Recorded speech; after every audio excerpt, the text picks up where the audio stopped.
이번 주부터 배우게 되는 신자들의 7성회에게 주신 서신들과 관련해서 먼저 여러분을 준비시켜 드려야 할 것 같습니다. 이 서신들은 그리스도의 제자들과 그들이 속한 기관 및 제도를 하나님께서 심판하시겠다는 말씀입니다. 이 서신들이 그런 서신이라고는 생각하지 못하신 분도 있을 겁니다. 하지만 정확하게 그런 내용입니다. 이 서신들은 세상 사람들 모두에게 주신 게 아닙니다. 이교도들을 겨냥하여 주시는 위협과 정죄의 말씀이 아닙니다. 몇 가지 칭찬을 곁들이면서도 뼈아픈 질책을 마다않는 이 서신들은 오로지 믿는 신자들을 위한 것입니다.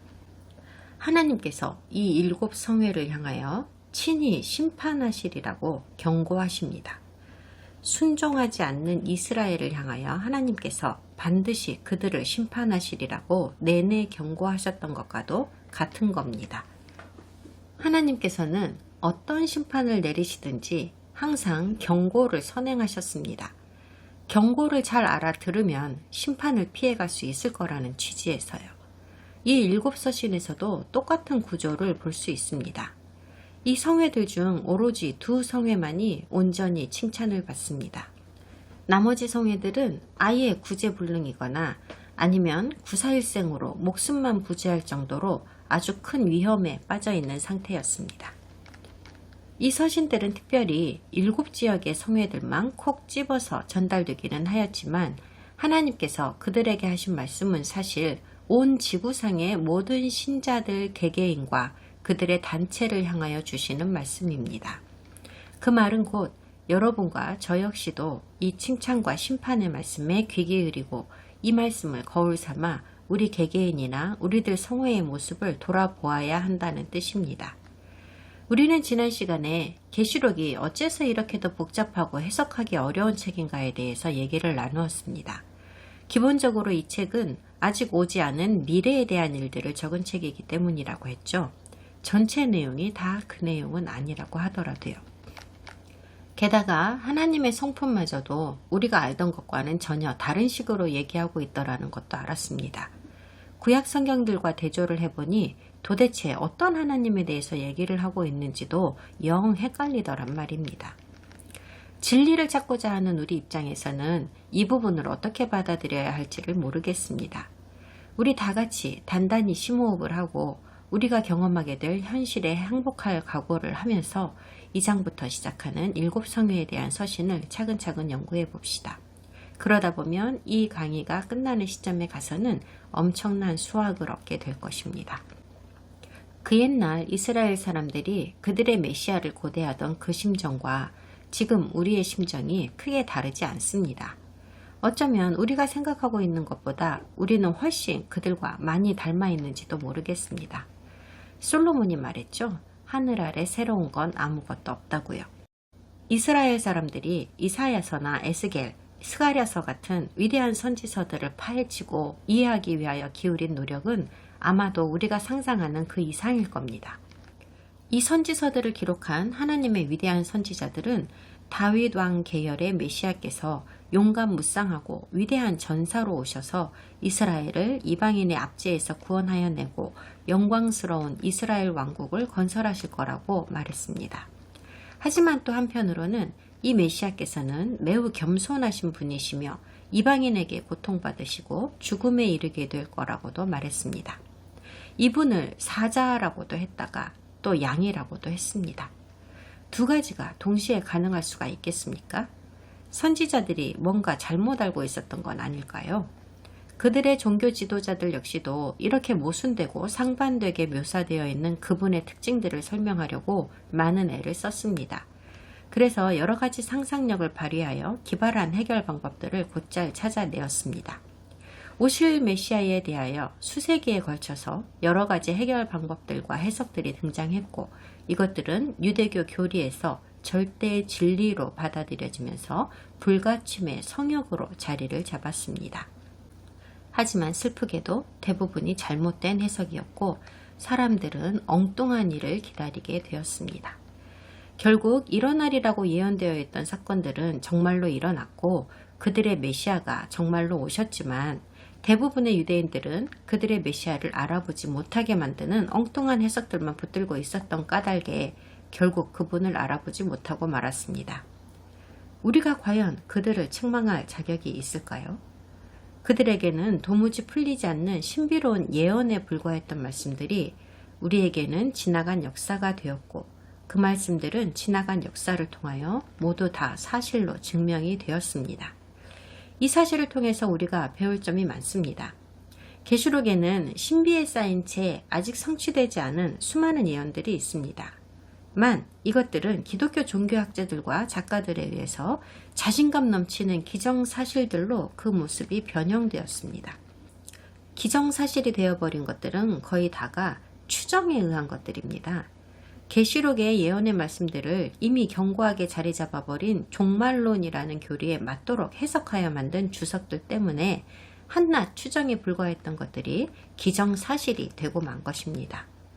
우리가 하고 있는 짓 역시도 그 옛날에 하나님을 진정으로 믿는다고 생각하면서 선지자들이 기록한 말씀을 이해하려고 애쓰던 고대 이스라엘 사람들이 했던 짓과 전혀 다르지 않더라는 말입니다. 그러나 성경 역사가 우리에게 가르쳐 준 게 있다면 그것은 아직 성취되지 않은 예언은 훗날에 가서 실제로 성취된 후에야말로 그 중요한 세부 사항들에 대해서 비로소 확신할 수 있게 된다는 것입니다. 그럼 오늘도 또 여러 가지 신비로운 말씀을 만나봅시다. 그리고 어떻게 이런 일들이 성경에서 말씀하시는 대로 일어날 수 있을런지 지금 당장은 도무지 상상이 가지 않는다고 하여도 이 귀중한 말씀들을 적힌 그대로 잘 기억해 두도록 합시다. 그러지 않으면 실제로 눈앞에서 이런 일들이 일어날 때 그것들이 예언의 성취임을 알아차리지 못하게 될 겁니다. 그 사건들이 우리가 기대했던 것과는 아주 다른 식으로 일어나기도 할 것이기 때문입니다. 요한계시록 2장을 펴주세요. 2장을 다 읽겠습니다. 에베소 교회의 사자에게 편지하라. 오른손에 있는 7뼈를 붙잡고 7 금촛대 사이를 거니시는 이가 이르시되 내가 네 행위와 수고와 네 인내를 알고 또 악한 자들을 용납하지 아니한 것과 자칭 사도라 하되 아닌 자들을 시험하여 그의 거짓된 것을 네가 드러낸 것과 또 네가 참고 내 이름을 위하여 견디고 게으르지 아니한 것을 아노라. 그러나 너를 책망할 것이 있나니 너의 처음 사랑을 버렸느니라. 그러므로 어디서 떨어졌는지를 생각하고 회개하여 처음 행위를 가지라. 만일 그리하지 아니하고 회개하지 아니하면 내가 네게 가서 내 촛대를 그 자리에서 옮기리라. 오직 네게 이것이 있으니 네가 니골라당의 행위를 미워하는도다. 나도 이것을 미워하노라. 귀 있는 자는 성령이 교회들에게 하시는 말씀을 들을지어다. 이기는 그에게는 내가 하나님의 낙원에 있는 생명나무의 열매를 주어 먹게 하리라. 서머나 교회의 사자에게 편지하라. 처음이며 마지막이요 죽었다가 살아나신 이가 이르시되 내가 네 환난과 궁핍을 알거니와 실상은 네가 부요한 자니라. 자칭 유대인이라 하는 자들의 비방도 알거니와 실상은 유대인이 아니요 사탄의 회당이라. 너는 장차 받을 고난을 두려워하지 말라. 볼지어다 마귀가 장차 너희 가운데에서 몇 사람을 옥에 던져 시험을 받게 하리니 너희가 10일 동안 환난을 받으리라. 네가 죽도록 충성하라. 그리하면 내가 생명의 관을 내게 주리라. 귀 있는 자는 성령이 교회들에게 하시는 말씀을 들을지어다. 이기는 자는 둘째 사망의 해를 받지 아니하리라. 버가모 교회의 사자에게 편지하라. 좌우에 날성검을 가지신 이가 이르시되 네가 어디에 사는 것을 내가 아노니 거기는 사탄의 권자가 있는 데라.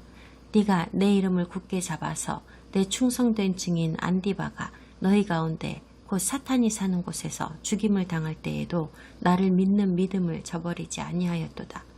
그러나 네게 2가지 책망할 것이 있나니 거기 네게 발람의 교훈을 지키는 자들이 있도다. 발람이 발락을 가르쳐 이스라엘 자손 앞에 걸림돌을 놓아 우상의 제물을 먹게 하였고 또 행음하게 하였느니라.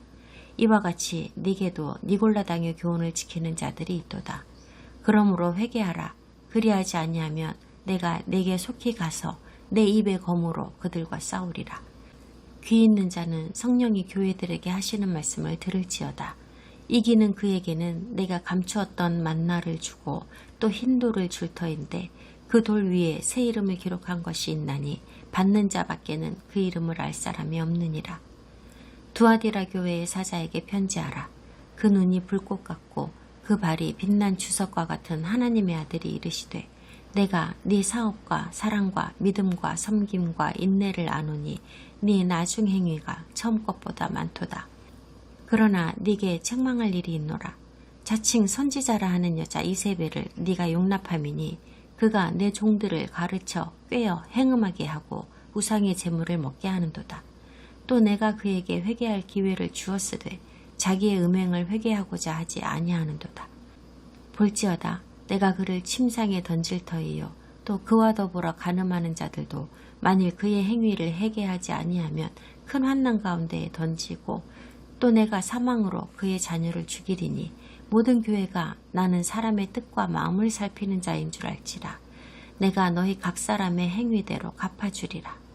두아디라에 남아있어 이 교훈을 받지 아니하고 소위 사탄의 깊은 것을 알지 못하는 너희에게 말하노니 다른 짐으로 너희에게 지울 것은 없노라.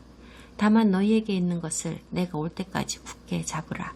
이기는 자와 끝까지 내 일을 지키는 그에게 만국을 다스리는 권세를 주리니 그가 철장을 가지고 그들을 다스려 질그를 깨뜨리는 것과 같이 하리라. 나도 내 아버지께 받은 것이 그러하니라. 내가 또 그에게 새벽별을 주리라. 귀 있는 자는 성령이 교회들에게 하시는 말씀을 들을지어다.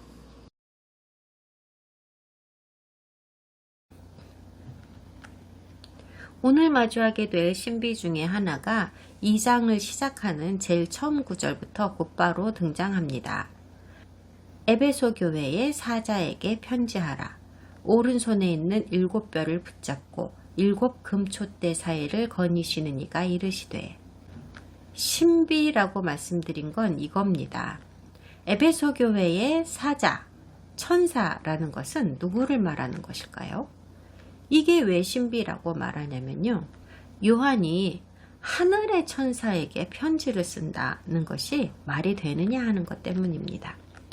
그래서 기독교인 주석가들은 이것은 하늘의 천사가 아니라 인간 메신저를 뜻한다고 해석합니다. 혹은 요한이 천사라고 적은 이 존재는 그저 비유적인, 은유적인, 심지어는 환상적인 표현이라고도 해석합니다. 이 주제를 좀 자세하게 살펴볼 겁니다. 요한의 환상 그 자체에 대한 신빙성과도 관련이 있고 과연 요한의 글을 믿어야 할지 어째야 할지를 결정하는 아주 중요한 요소이기 때문입니다. 먼저 기독교 주석가들이 이 존재를 하늘의 천사가 아니라 인간 메신저라고 해석하는 것은 사실 표면적으로 보아서는 상당히 현실적이고 납득이 가는 해석인 건 맞습니다. 개역개정을 비롯한 여러 가지 성경 버전에서 천사라는 단어 대신 사자라는 단어로 번역을 하기도 하였습니다. 킹제임스 버전에서 천사라고 번역한 이 그리스어는 본래 아글로스인데 이 단어에는 역시 메신저로서의 사자라는 의미도 있습니다. 그러므로 하늘의 사자인 천사라고 번역하든 인간 사자인 메신저라고 번역하든 둘 다 정당한 번역이기는 합니다. 그리스어 아글로스는 사실 히브리어의 말락을 번역한 시도였습니다. 말락도 역시 두 가지로 번역되어지는 단어이고요. 말락도 메신저라는 뜻이죠. 하늘의 사자이든지 인간 사자이든지요. 어떻게 번역할지는 문맥의 흐름에 따라 결정되는 겁니다. 그러므로 우리 성경에서는 아글로스를 천사나 사자 어떤 것으로 번역하든 틀린 번역은 아니라는 것입니다. 그래서 우리는 이 문제를 정형화시켜 보겠습니다. 요한은 지금 하늘의 천사에게 편지를 써야 하는 걸까요? 아니면 에베소 성회와 관련이 있는 어떤 인간 사자에게 편지를 써야 하는 걸까요?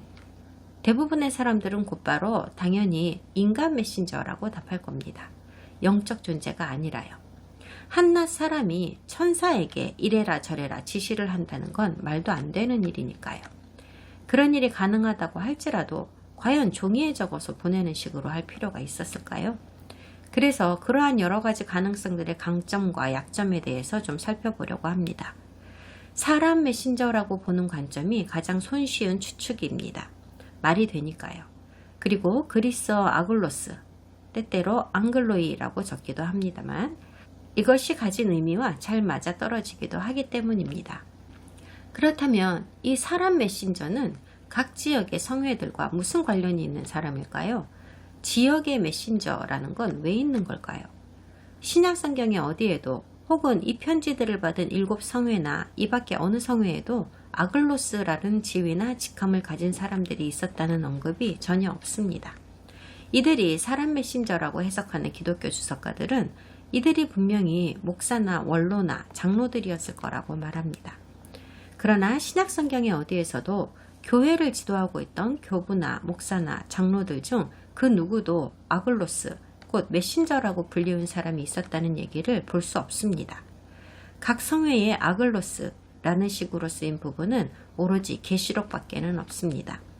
교부나 장로같이 잘 알려진 보직의 호칭들이 흔히 사용되고 있었는데 왜 그런 직함을 쓰지 않았을까요?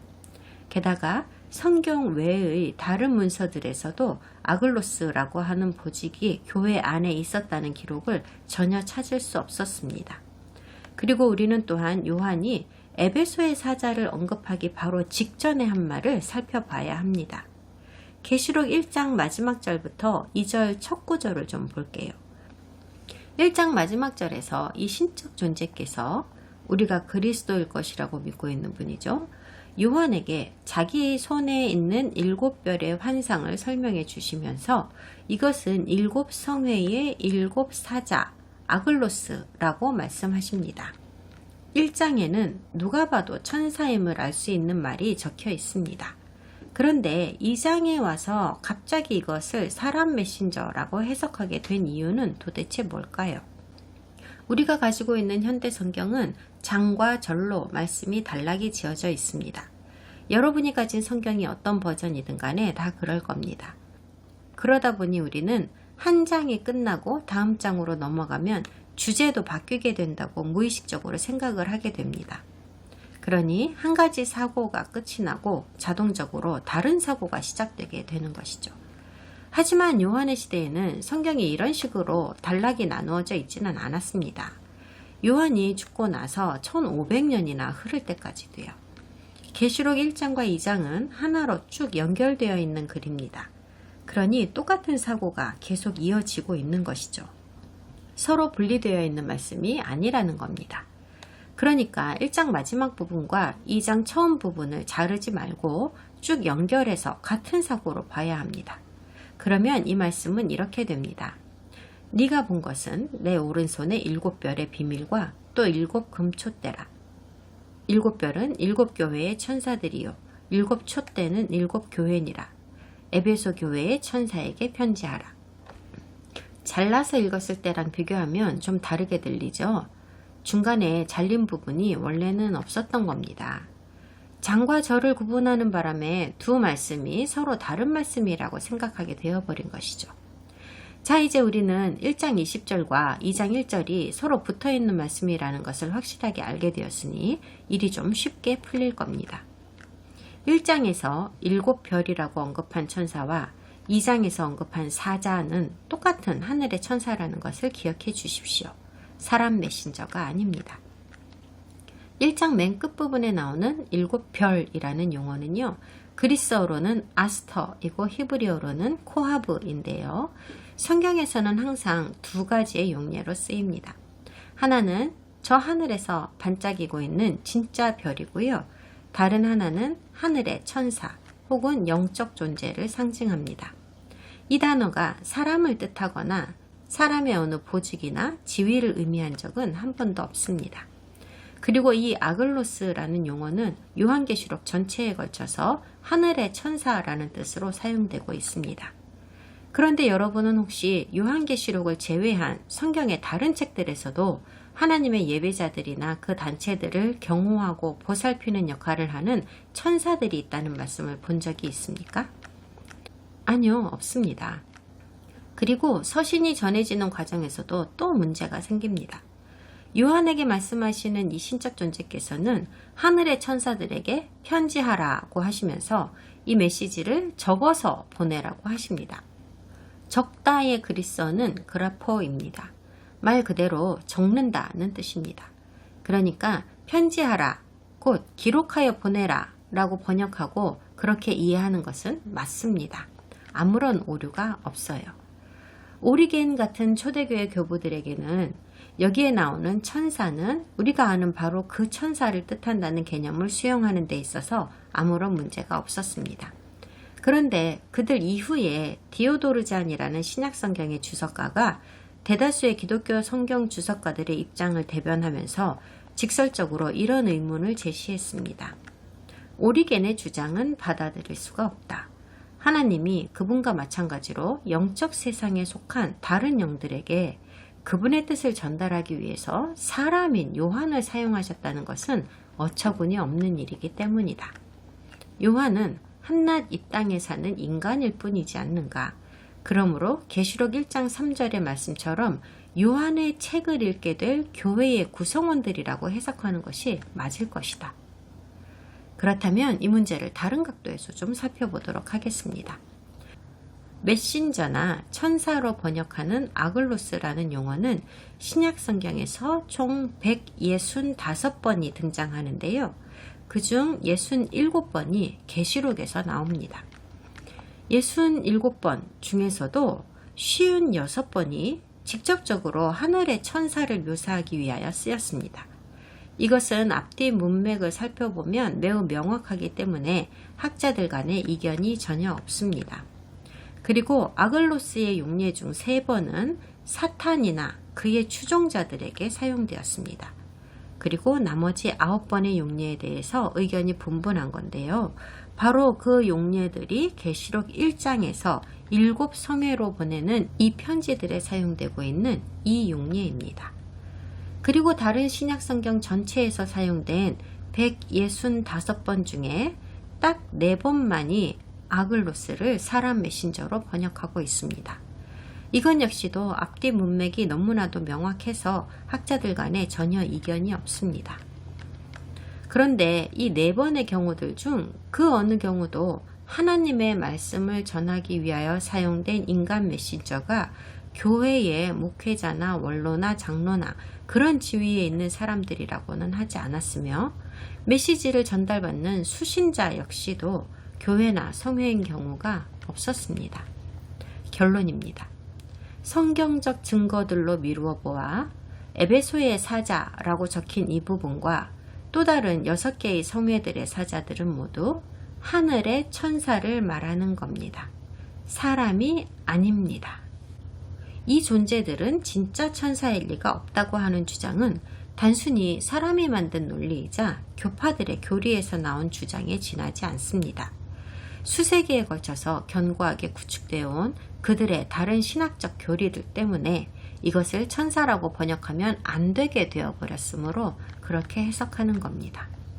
우리는 1장을 공부할 때에 이미 그동안 우리가 철석같이 믿고 있었던 하나님 아버지의 본질과 형태에 대한 기대감과는 아주 큰 차이가 있는 묘사들을 구약과 신약 모두에서 제공하고 있음을 보았습니다.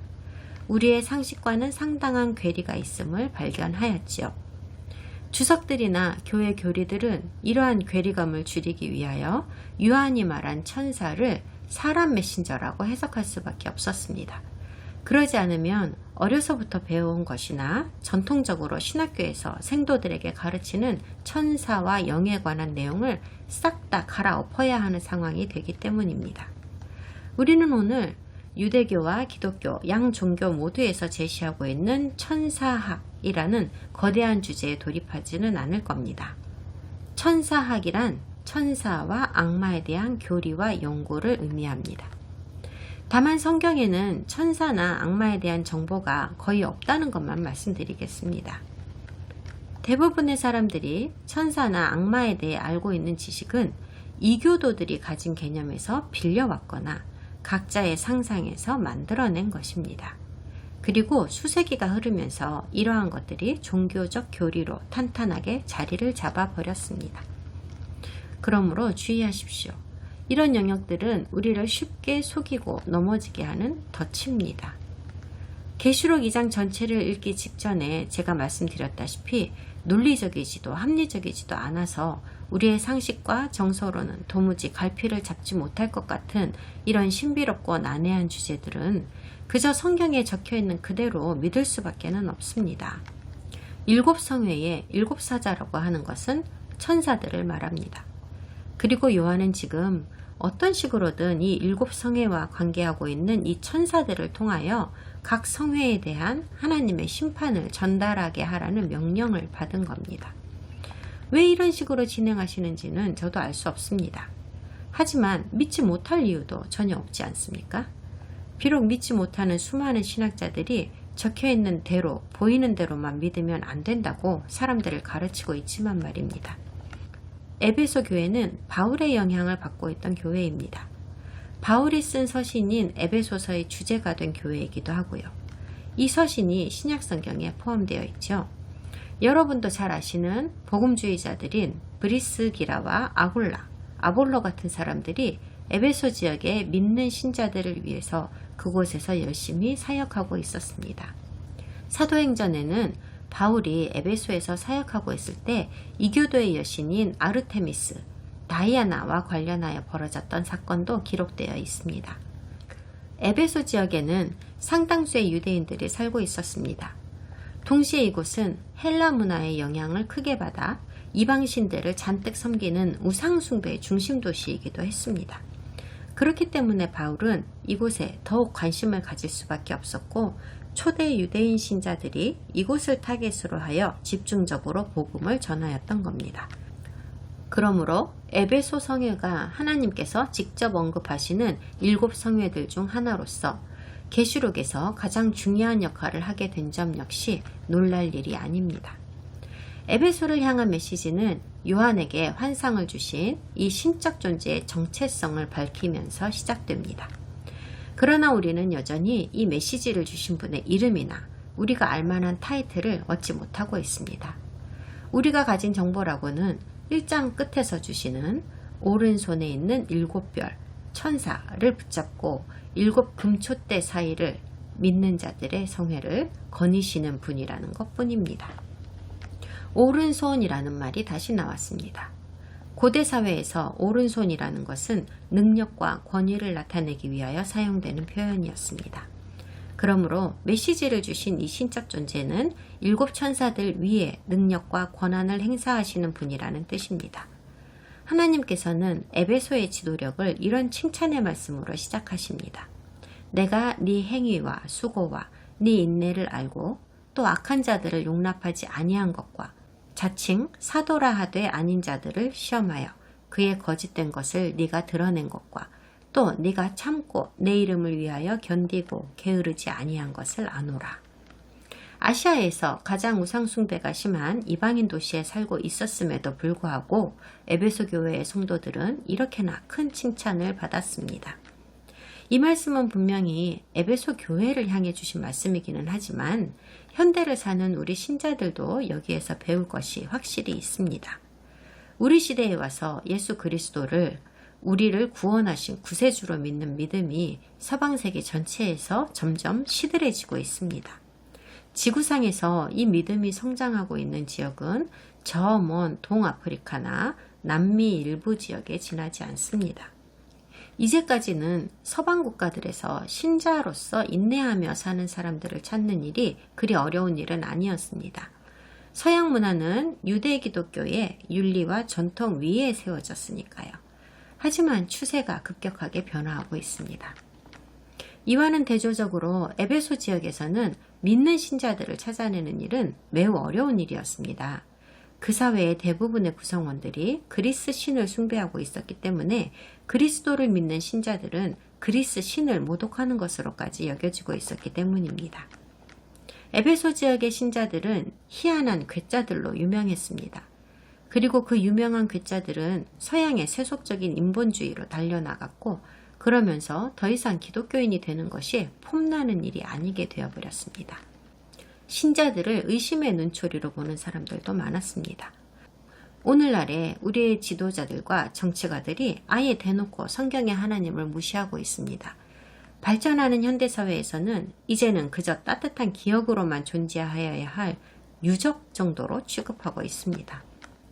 우리 사회의 이런 엄청난 위협들에 대하여 서방 기독교인들은 어떻게 반응했습니까?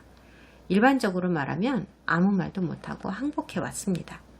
이런 항복은 불행하게도 복음을 물타기하는 모습으로 나타났고 성경을 종교 철학 관련 서적의 하나로 강등시켜 버렸고 가능한 한 행복하고 여유로운 삶을 영위하는 것을 인생의 목적으로 삼고 사는 사람들이 그런 것을 달라고 기도하면 진짜로 주시는 천재적이고 매력적인 존재인 지니 수준으로 우리 하나님을 포장해 버렸습니다.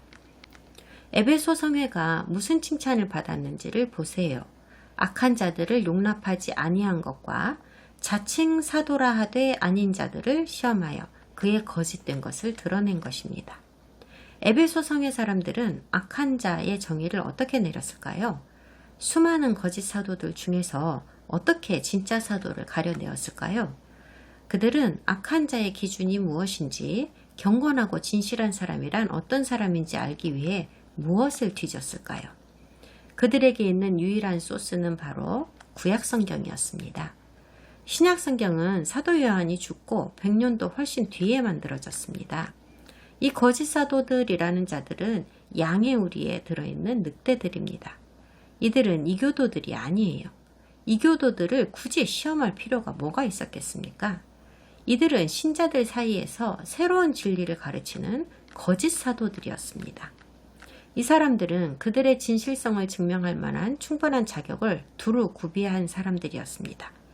신도들을 속이지 않는 사람이 되려고 공부도 많이 하고 학위도 수두룩하게 가진 사람들이었어요. 이 말씀으로 현대를 사는 우리 신자들이 배울 것은 이겁니다. 만약 우리 개개인이 각자 스스로 하나님의 말씀을 깨닫지 못한다면 우리는 사람들을 시험하지도 영을 분간하지도 못하게 될 겁니다. 목회자들이나 신학자들도 마찬가지입니다. 수많은 기독교 교파들이 성경의 진리를 사람이 만든 교리와 엿바꿔 먹었습니다. 하나님의 말씀을 해석한 것이라고 짓거리면서요. 그러나 에베소 성회의 신자들은 진리를 시험하기 위한 척도로서 하나님의 말씀만을 굳게 붙들었습니다. 자기들이 믿는 진리와 회중의 지도자들이 가르치는 진리를 붙들지 말지를 결정하는 것은 각 신자들 개개인의 책임입니다. 성경 말씀에 의지하여 그것을 기준으로 삼을 것인지 유명한 신학자들이 멋지게 만들어 놓은 교리들과 전통들을 기준으로 삼을 것인지 스스로 결정해야 합니다. 칭찬의 말씀을 들은 후에 에베소 교회는 그들이 처음에 가졌던 사랑을 잃어버렸기 때문에 심판받을 거라는 책망의 말씀을 들었습니다. 이 구절은 이런 식으로 해석하는 경우가 많습니다. 그들이 첫사랑을 잃어버렸다는 의미이며 그 첫사랑은 바로 그리스도이시다 라고 합니다. 첫사랑이라는 번역도 틀린 것은 아닙니다. 이것은 옛날 영어를 현대어로 번역하면서 이렇게 된 건데요. 옛날 영어로는 너의 처음 사랑이라고 되어 있습니다. 에로티시즘의 영향을 받은 교회로서는 첫사랑이라는 단어를 풋사랑이나 아님 처음으로 열정적인 사랑을 했다는 정도의 의미로 의식합니다. 그래서 결국 첫사랑이라는 것이 어떤 특정한 사람을 의미하게 되어버린 겁니다. 하지만 이 단어는 맹공격을 퍼붓는 거짓 선지자들을 가려내고 이교도들의 끊임없는 압력을 거부하기 위하여 오로지 성경에 합당한 교리만을 붙들고 순수한 예배만을 고집하며 고군분투하던 에베소 사람들의 열정적인 믿음의 삶 전반을 의미하기 위해서 쓰인 것입니다. 하나님의 율법과 명령을 다 포함한 모든 하나님의 말씀에 대한 기본 원리에 대해서 메시아께서 마태복음 22장에서 가르쳐 주신 게 있습니다. 율법 중에서 어느 명령이 가장 크냐는 질문에 대하여 우리 주님께서 이렇게 대답하셨습니다. 내 마음을 다하고 목숨을 다하고 뜻을 다하여 주 너의 하나님을 사랑하라 하셨으니 이것이 크고 첫째 되는 계명이요 둘째도 그와 같으니 내 이웃을 내 자신같이 사랑하라. 이것은 그분이 개발해내신 새로운 지침이 아닙니다. 신명기 6장 5절과 레위기 19장 18절에 이미 나와 있는 말씀입니다. 이 두 가지 사랑의 계명을 기본으로 10계명이 있습니다. 그리고 나머지 603개의 계명이 10계명 위에 세워진 것이고요. 구조가 이렇게 되는 겁니다. 본질적으로 모세의 율법이 우리에게 가르치는 것은 무엇이 하나님을 사랑하는 것이고 무엇이 이웃을 사랑하는 것이냐 하는 것입니다. 우리가 과연 순종하고 있는지를 알기 위해서 하나님의 말씀을 끊임없이 찾아보는 것도 중요하지만 우리의 순종의 행동이 과연 하나님의 말씀에서 가장 기본적인 원리로 세워주신 사랑의 영에 의한 것인가를 알아보는 것이 훨씬 중요합니다. 5절에서 경고를 실제로 실행하실 수 있는 분에게로부터 엄중한 경고의 말씀이 떨어집니다. 하나님께서 에베소 사람들에게 어디에서 떨어졌는지를 돌아보라고 하시고 이 죄에서 돌아서지 않으면 메노라를 치워버리겠다고 하십니다.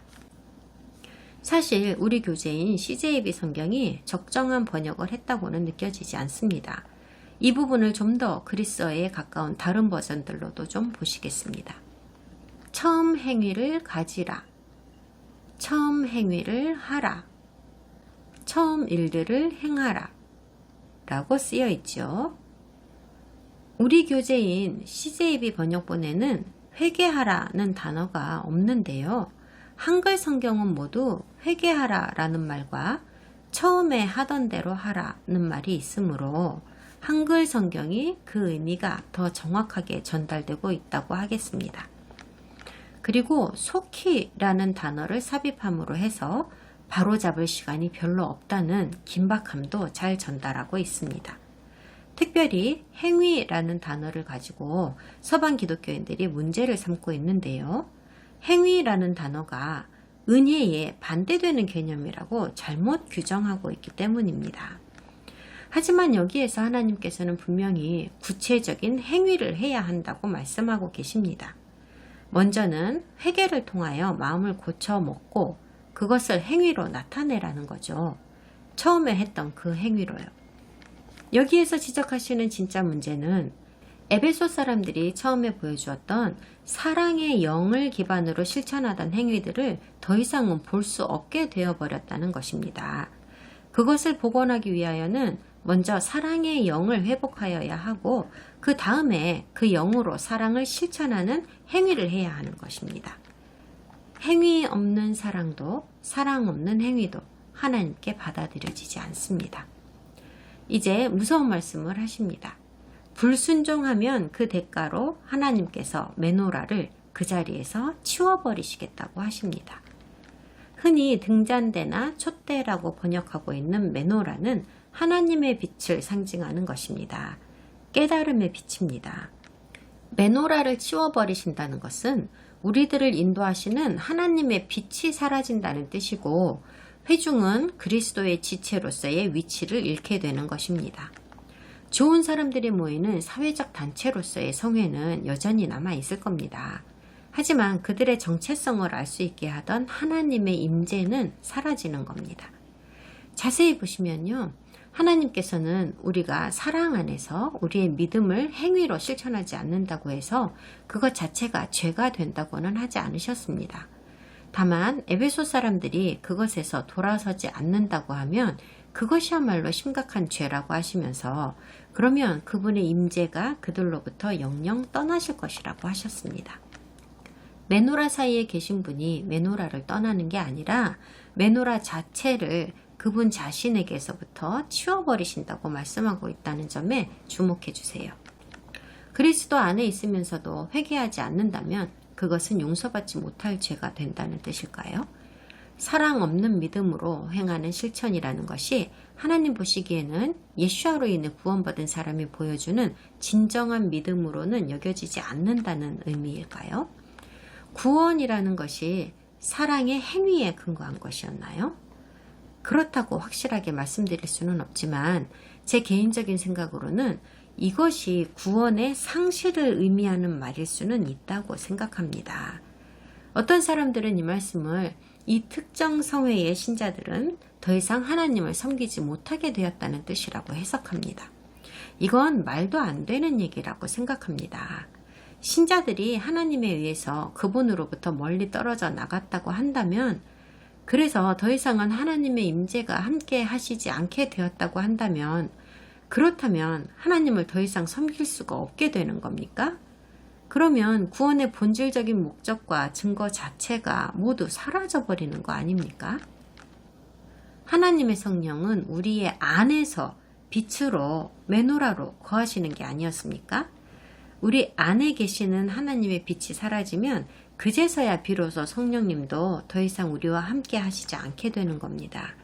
그리고 성령님이 떠나가 버리시면 결국 우리 구원의 결정적 지표가 되시는 구세주 예수아도 사라져 버리게 됩니다.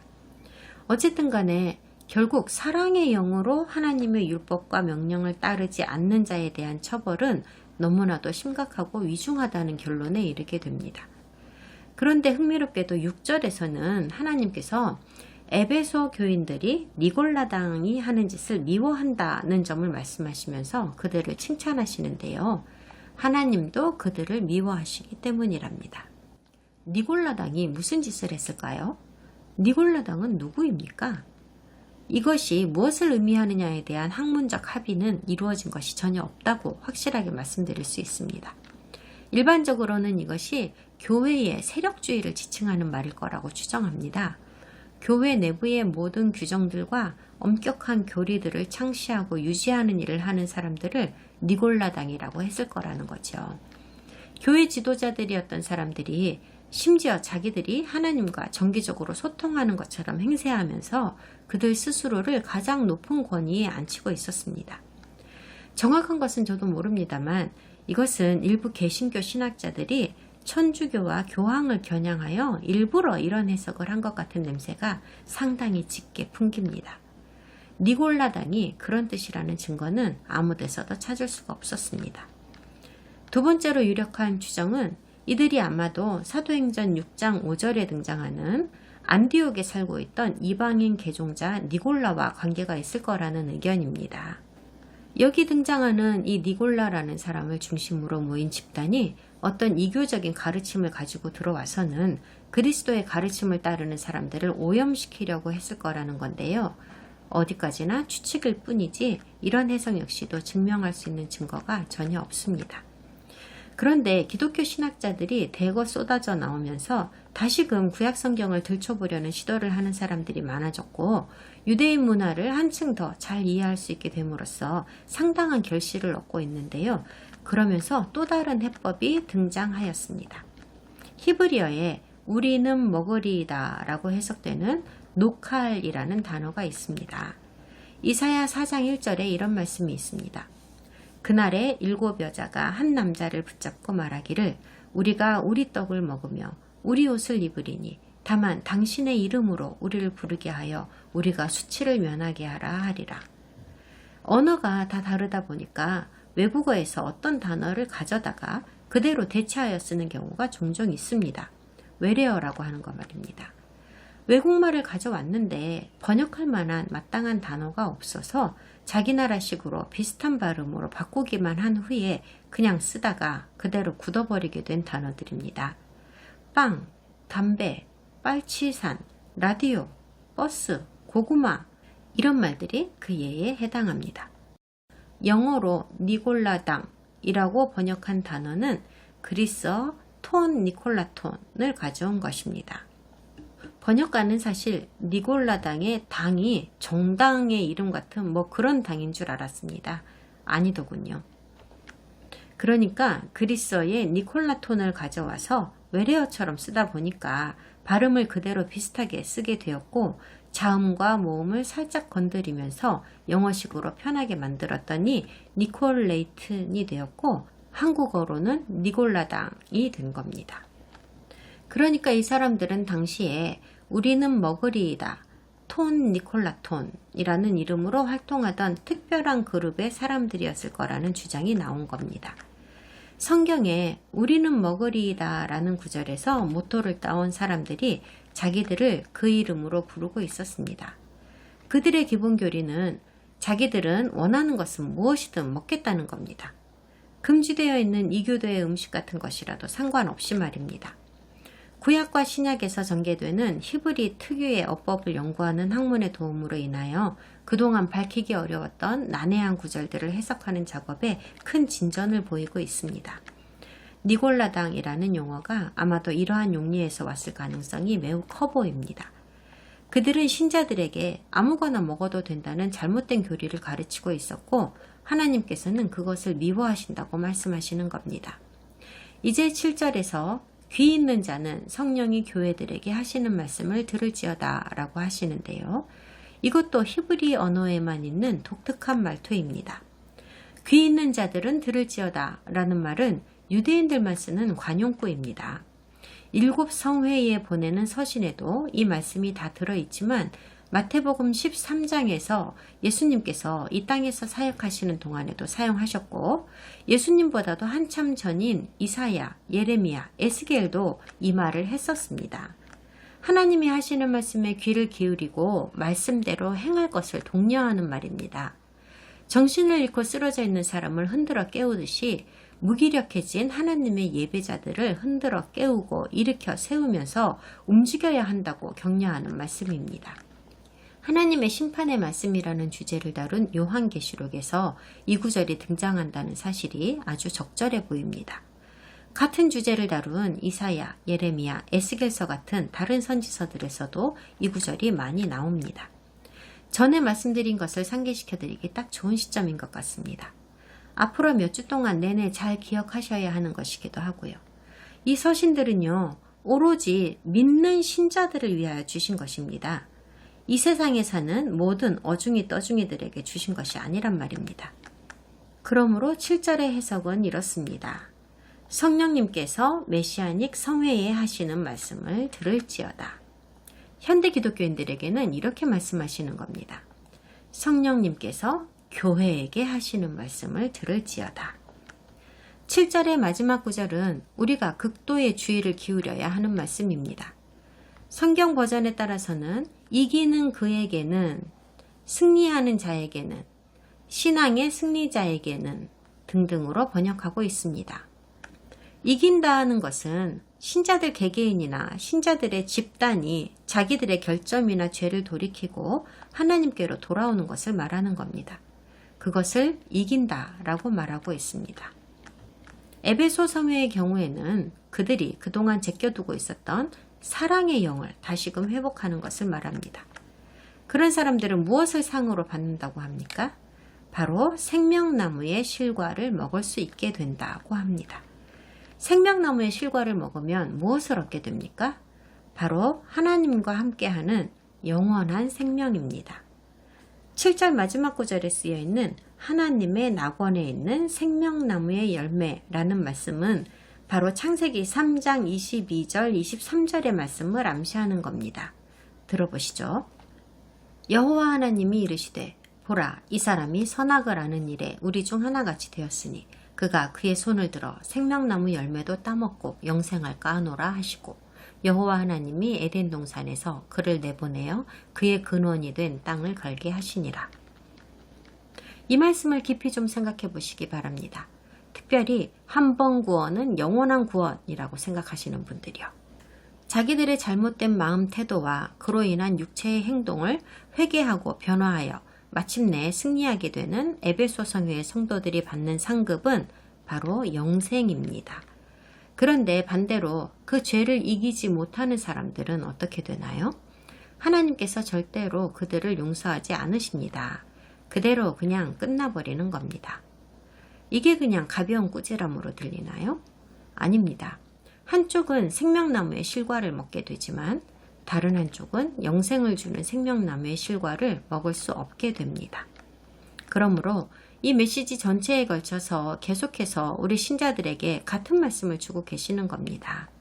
자기들의 행실을 고치지 않는 사람은 영생을 얻지 못할 거라고 말입니다. 구원을 잃어버리게 된다는 뜻입니다. 창세기 3장의 암시를 사용한 것은 아주 적절했습니다. 주님께서 에베소 성회에서 메노라를 치워버리신다는 것은 하나님 자신께서 그들로부터 멀어지신다는 말씀이죠. 아담이 생명수가 있는 에덴 동산에서 쫓겨나서 그와 하나님의 관계가 멀어졌던 것과 같은 이치입니다. 다음 시간에는 두 번째 편지인 서머나 섬회에 보낸 편지를 알아보겠습니다.